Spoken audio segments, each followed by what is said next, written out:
هذا بدك يستيال إنه فهمنا حالة Soomaalida qarnigan dhamaanaya labaatanaad sida ugu bilaabmay waxaanu u baahanaynaa inaynu ka soo bilowno qaybtii ugu dambeysay ee qarnigii ka horreeyay oo halkii 19aad intii u dhaxaysay sanadkii 1860 ilaa 1897 waxaa dhulka Soomaalida iyo gobolka uu ku yaalaba oo noqday mid loo galo tartankii xagga gumaysiga xilligaasi wadamada u tartamiyay inay gumaystaan gobolkaasi waxa ahayd Ingiriiska, Faransiiska, Talyaaniga, Masar iyo Itoobiya haddaba sanadku markuu ahaa 1859 ayaa Faransiiska qusul u fadhiyay magaalada Cadan oo ogolaansho uga helay afarta magaalada Obakh in Faransiisku yimaado 3 sano kadibna Faransiisku waxa uu anfarta uu ka iibsaday Obakh kadibna calankii Faransiiska ayaa halkaasi laga taagay hase ahaatee Faransiisku waxa inuu ka faa'iideysto uu bilaabay in 12 sannadood kadib markii la furay Suez Canalka waxaana halkaas ay Itoobiya waqtiyadaasi ay ka wada sameeyeen sharikad xagga ganacsiga ah oo ka dhaxaysa labadooda dhinaca kale haddii aynu eegnana Talyaaniga ayaa isna bilaabay sidii uu meel uga heli lahaa gobolka Badda Cas waxaana wasiirka arrimaha dibadda ee Talyaaniga waqtigaasi oo lahaa uu awood u siiyey baadari hore u fadhiyi jiray dalka Itoobiya oo la oran jiray Giuseppe Saveto in Talyaaniga meel uu helo halkaasi 1869 ee Giuseppe uu helay magaalada Badda Cas sanadkii ka dambeeyayna shirkad Talyaaniga oo ku hawlanayd wixii maraya Suez Canalka oo ku socda India ayaa Talyaaniga casab uga iibisay afarta sida taariikhda ku soo xilligaasi Masar ayaa iyaduna dareentay tartanka gobolka loogu jiro dabadeedna waxa ay soo nooleeyeen Turkiga oo hore isagu u sheegan jiray xeebaha Badda Cas sanadku markuu ahaa 1866 ayaa Turkigu dabadeed sokayn iyo musawac oo Eritrea ku wareejiyay dawladda Khadiif Ismaaciil ee Masar iyo markaasi ka dhisnay oo iyaduna dabadeed sheegatay xeebaha Soomaalida dawladdaasi Khadiif Ismaaciil barsaabkii u fadhiyay Suudaan ayaa dabadeed sanadku markuu ahaa 1887 booqasho ku yimid isagoo ujeedadaas u socda magaalooyinka Tajura, Zayla iyo Berbera mar dambana waxaa la soo diray nin la oran jiray Maxamed Jamaal Bey oo calankii Masaarida isagu ka taagay Bulaxaar iyo Berbera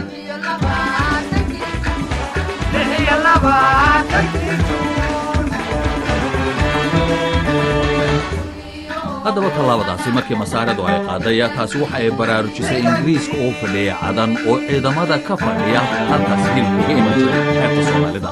Ingiriisku waxa kale oo ay doonayeen in wadan kale oo awood leh aanu qabsan xeebaha Soomaalida gaar ahaan waxa isha ay ku hayeen oo ay ilaalinayeen Faransiiska oo tartanka dhaxeeyay hase yeeshee Ingiriiska iyo Masaarida ayaa afgarasho ay dhexmartay maamulkii Masaariduna si dhaqso ah ayuu ugu fiday xeebihii Soomaalida 1877 ayaa Ingiriiska iyo dawladdii Khadiif Ismaaciil ka talinsay wadankaasi Masaarida ay heshiis kala saxeeyeen oo ay soo ogolaadeen in talada Masaarida ay gaadho ilaa Khartoum dawladdii Khadiif Ismaaciil waxaa yeeshay ay ka baxday gobolkaasi markii maadigii Suudaan uu ku kacay oo iyadu markaasi awoodi kar weyday in isbalaadso intii Masaaridu ay ka talinayeen xeebaha Soomaalida waxay hagaajiyeen waxa ka mid ahaa dekedaha magaalooyinka Berbera iyo Zayla moobiyada ay dhiseen iyo biyaha macaan ee dubaar ee magaalada Berbera waxa kale oo ay dhiseen masaajidda markii haddaba Masaaridu ay ka baxeen xeebaha Soomaalida ayaa Ingiriisku waxa uu bilaabay inuu heshiis uu la galo qabaa'ilka waqooyiga Soomaalida si uu u ilaaliyo hilibkii magaalada Berbera uga iman jiray ciidamadiisii ka fadhiya magaalada Cadan oo muhiim u ahayd ganacsiga ula lahaa wadanka India haddii aynu dib ugu noqon haddaba Talyaanigu markii uu sugay in Eritrea ay mustacmarad u noqoto waxa uu bilaabay inuu ku durko dhinaca Abyssinia ama Ethiopia waxaana la galay heshiiskii la oran jiray Ujiali oo Talyaanigu u arkayay in Abyssinia mustacmarad uu uga dhigayo Talyaaniga inkasta oo boqorka Ethiopia waqtigaasi ka talinayo loo jiray military uu soo ku dooday in heshiiskaasi tarjumadiisa Afxmaariga marka la eego aanay sida iyadu ahayn oo markaasi ay u fasaxaysay inuu si toos ah ula macaamili karo wadamada dibadda heshiiskaasi awgii ayaa Talyaanigu u suurageliyay inuu bilow u noqdo inuu ka qayb qaato qaybsiga Soomaalida la qabsanayay sanadkii heshiiskaasi la galay waa 1889 bishii February konsul Talyaaniga ka fadhiyay Zanzibar oo la oran jiray Vincenzo Leonardi iyo sultaankii Hobyo Ali Yusuf ayaa heshiis galay Talyaanigu oo ku ilaalinayo sanadka dhamaadkiisina shirkadda Talyaanigu lahaa oo la oran jiray Imperial Bridge East Africa ayaa ka sii kireeyay Talyaaniga xeebaha Banaadir oo uu markii hore ka kireysay sultaankii Zanzibar sanadku markuu ha kun iyo siddeed boqol iyo laba iyo sagaashankiina suldaanku waxa uu ku wareejiyey talyaaniga magaalooyinka faraad marka muqdisho warshiikh muddo 25 sannadood isaga oo kaga kireeyey 160,000 sanadkiiba waa lacagta liiraheeda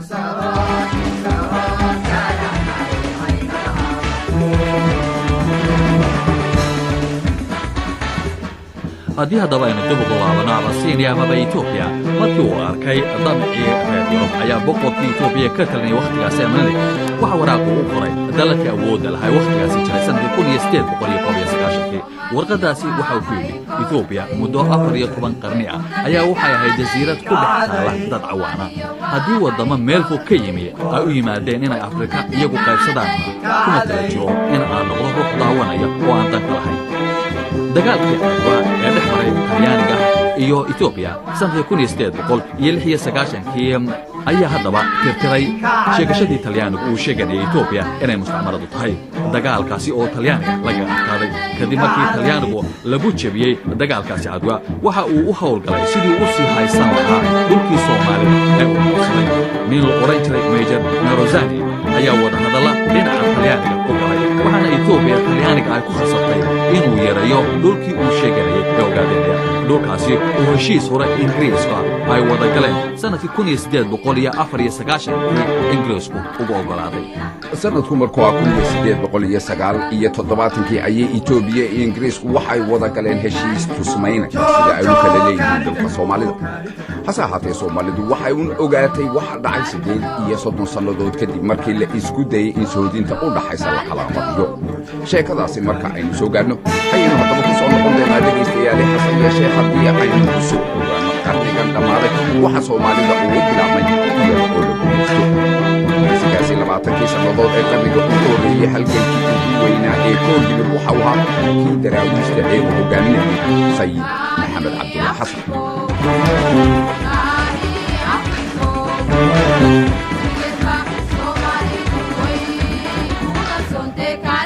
sida haddaba qiyaasu yahay sayidku waxa uu dhashay bishii abril 7 sanadkii 1804 waxa uu ku dhashay ceel laga cabo oo ku yaala meel u dhaxaysa wedwed iyo boqoda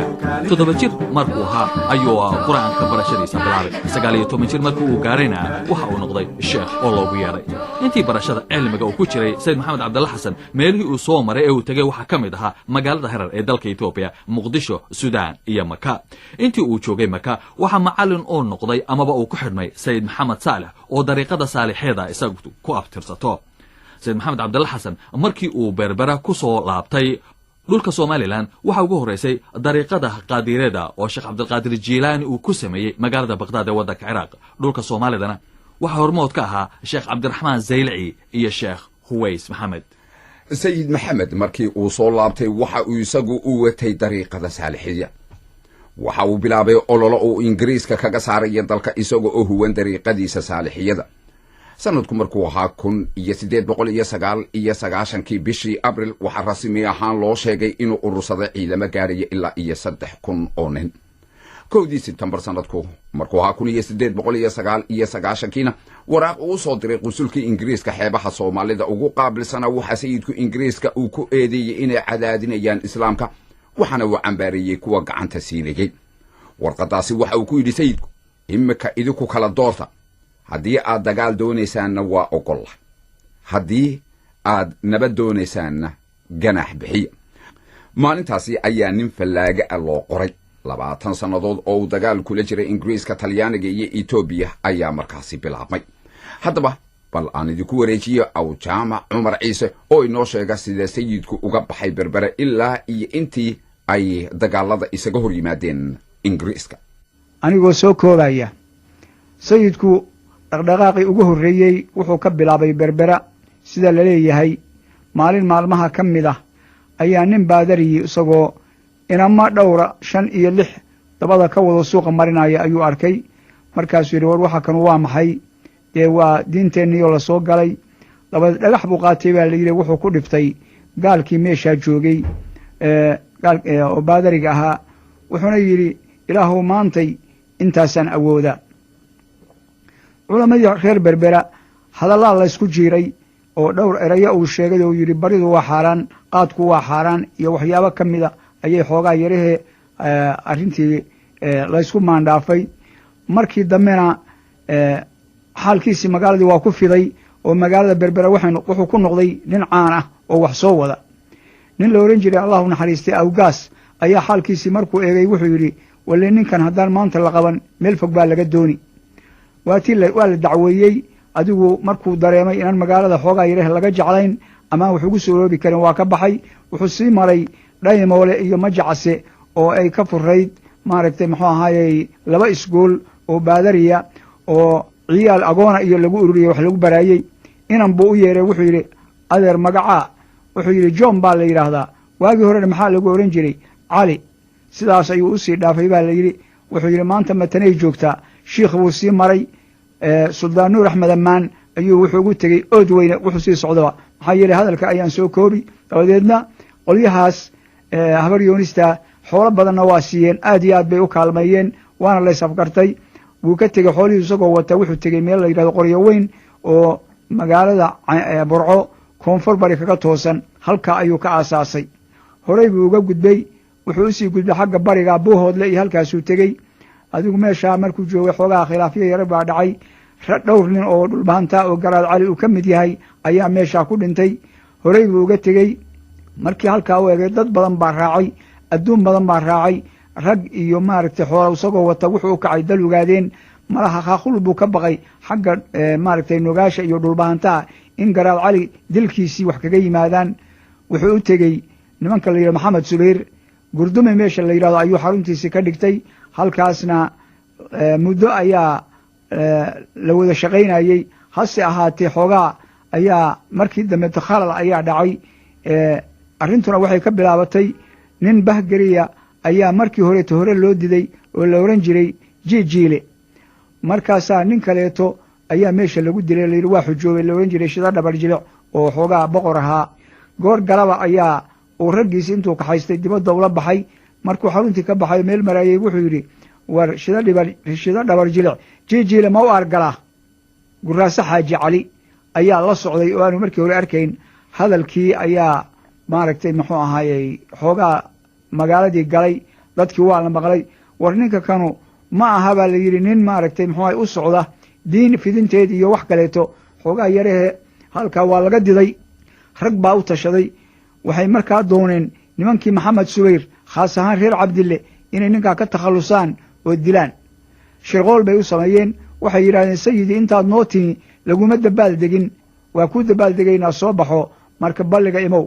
balligii markii uu yimi fardihii baa loogu dabaal degay markii la rabay in maaragtay muxuu ahay la dilo ayaa nin la ohan jiray garaad ahaayo reer haaruun ahaa ayaa u digay wuxuu meesha shirqool baa lagaga wadaaye iskaga bax aw cabaas nin la ohan jiray ayaa halkaa lagu dilay dhulbahanta ah oo bahar sama ah dabadeed halkaasuu ka qaxay oo wuxuu u noqday nugaal iyo barbarkaas muddo badan buu hawdkaa ku jiray adigu 2 sano ah jigjiga waa kan colka geliyey colkaa laguma guulaysan dabadeed wuxuu weeraray nimanka la yidhaahdo maaragtay habar yoonis iyo habar awaloo dhinaca isku haya galbeed ayuu ka weeraray nin shariifa ayaa u yimi oo wuxuu yidhi waxaan doonayaa siyaaro xaggee baad ka timi habar yoonis baan la joogaayo nin shariifaan siyaaran ka qaataa sanadkii qaalin ama 2 laysiiya war wejigaa gubaye aan maaragtay muxuu ahaayey rag ku siiye xoolaha habar yoonis intaad siyaarada doonayso wax baryayso colkan ka kaxayso xoolo dhacoo 100 halaad la tago faafan iyo maaragtay muxuu ahaye la tag dhulka kan dadkiina degan yahay sidaasuu yeelay col baa lagu saaray habar yoonis waa colka la baxay dayax weerar colkaa geelal badan baa laga qaaday geelii 100 halaad baa laga siiyey baa la leeyahay ninkii la ohan jiray shariifka nin baa halkaa ka gebiyey subaxdaas oo wuxuu yidhi col shariifi wacayso calin reere dhacaaya cilmi geel lagu qaado hasiiskiina abuuradow cimri iyo kusimayo ciribteeda ogaada dabadeed waa guuran oo waxay tageen buuhoodle markaasaa ingiriisku colku soo saaray oo la ogaaday dhaqdhaqaaqiisii warqado badan oo laga helay iyo weerar laga soo teliyey 1901 maalintay ahayd bishii janaayo ayaa dagaalkii u horreeyey ka dhacay meesha la yidhahdo haradhiig intaas wax dawladu eg diin baynu fidinaynaa maaha wax dawladu eg ama alabkeed leh lagama maqal hase yeeshee waxaa ka muuqanayay difaac diimeed iyo in diinta la bedelayo oo baadariyo iyo maaragtay kristan uu dhulka soo gelayo dagaalka gaaladu waxay u taqaan siduu qoray Douglas Jardine Samara xaggana waxa looga yaqaan haradhiig rag badan baa ku dhintay isku sanadkaas waxa dhacay afbakayle caana xarigle kurgaraad odagooye fardhidin beerdhiga intaas ayaa sanadkaa dhacay وهاجا كدب هالكا عن كوتشوتشنا أو جامع عمر عيسى كوني سجال بقول مركي تاريخ هاي لا كوني سجال بقول يا أفرتي يدو تاجر وكهلا إثيوبيا تليانيكا أيا ويرحوجا إنجلس كسيد كاوكو قاضي تضبيط طبعاً بشي أبريل سنة كوني سجال بقول يصدح دي سجال سركال يو بقول يسجال يسديت الناس وكلا أيا إنجليز كلا جدلي sayidka ciidamadiisana iyagana waa la weeqay taasuna waxa ay keentay in heshiis nabadeed uu la galo ingiriiska iyo talyaaniga oo uu ku codsado in loo yeelo afar arrimood waata koowaade in uu meel ku yeesho dhulkii talyaanigu xukumayay talabaad inuu helo xornimo xagga diinta ta saddexaad inuu xornimo u helo iyadana xagga ganacsiga iyo ta afraad oo ahayd inuu xukumo dadkii isaga markaasi la socday afartaa arrimood oo sayidku codsadayba afartaba waxa laga ogolaaday heshiiskii ka dhacay meesha la yiraahdo ilig bishii March 5 sanadkii 1905 hase ahaatee sayidka ololihiisii halkaasi kuma joogsan waxa uu ugu kululaa dagaalkii xagga afka ee ay xambarsanaayeen gabayadiisu sida loo arkayba waxa dabadeed dhacday in ingiriisku uu dib ugu soo gurto xeebahaasi oo uu hubeeyo qabaa'ilkii la jiray hase ahaatee taasi waxa ay dhalisay in qabaa'ilkii la hubeeyey ay bilaabeen inay ku kala aargoostaan utumo hore iyaga u dhex yaalay xilligaasi waxa dhacay wakhtigii loo bixiyey حرام عنا أو معلول آد إياد وبأني أي دعضي رسمي أهان إنجليزكو سنة كي يسقال بقولي يلبية طبعا كي وحا وكقياسي إن محمية ديسي سدح ميلود ميل أهان داد كي كنولا أي دينتين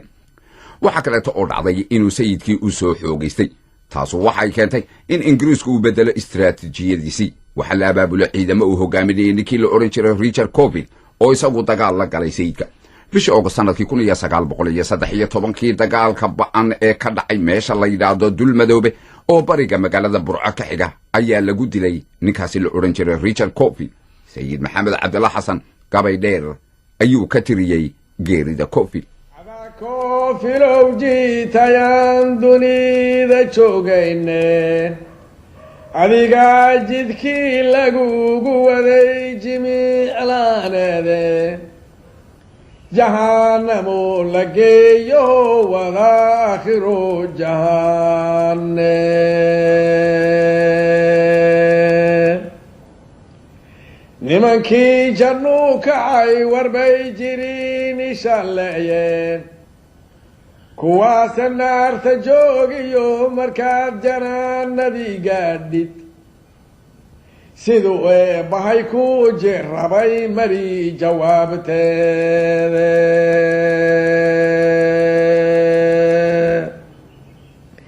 tarawiish jigraar nagama deyntani iyo jeerkeedhe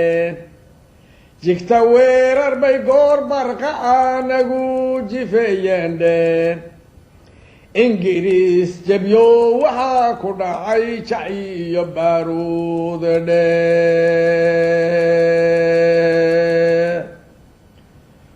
weligiisba waa lagu jabshaa jilib dhigdulandhe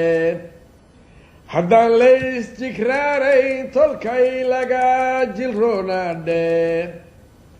waxayno junjunteen waa jamaashadiinine